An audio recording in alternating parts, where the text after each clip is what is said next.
Alright, so it's been over a year, but we finally have a new update on the upcoming Spawn movie.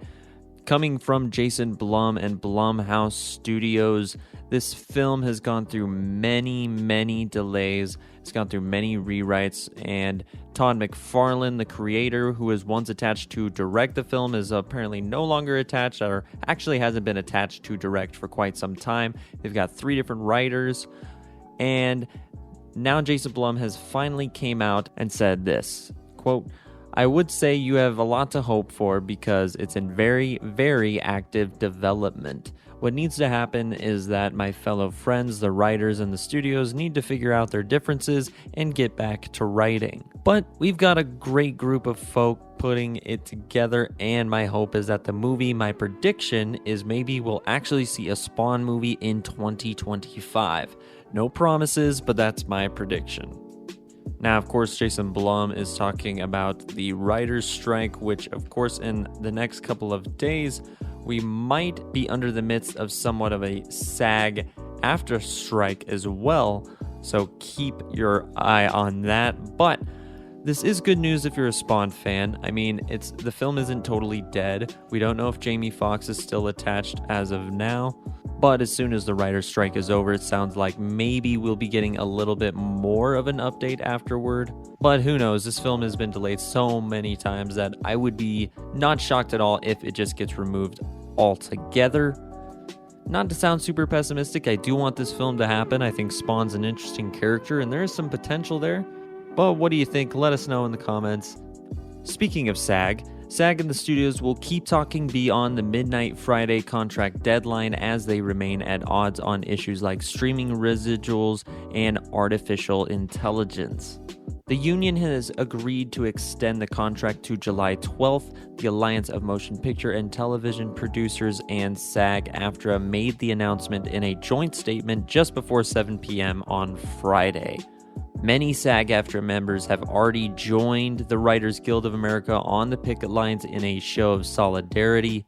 SAG-AFTRA has not called a strike on its basic film and TV contract since 1980. That strike lasted 94 days. Then, as of now as well, a key issue was residual payments.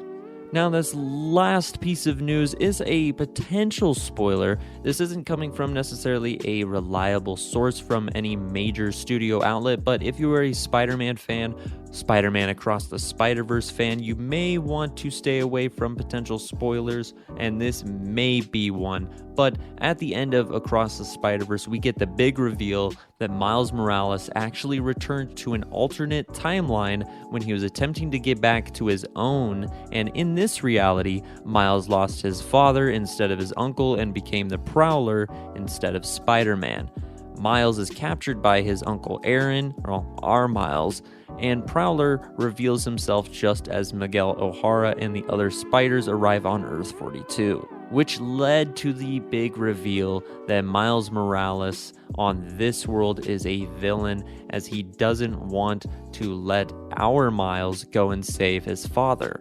So this is setting this other Miles up as the big bad villain of the next film, right? Well, maybe not so. There's a picture going around that, like I said, not from a necessarily reliable source, but the image does say that Miles G. Morales the Prowler, and it titles him as a vigilante. Now, this has got a lot of people and a lot of fans speculating that maybe this version of Miles and Uncle Aaron aren't actually villains, they're just a little bit edgier, maybe kind of anti-hero types, maybe even on the lines of Punisher.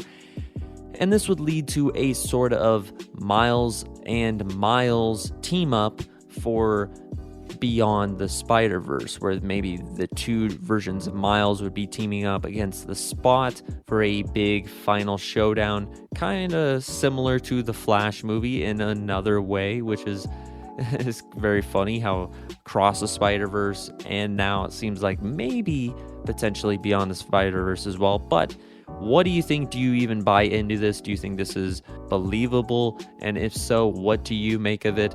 Thanks for watching this video. If you haven't done so already, please hit the subscribe button, and thanks for watching.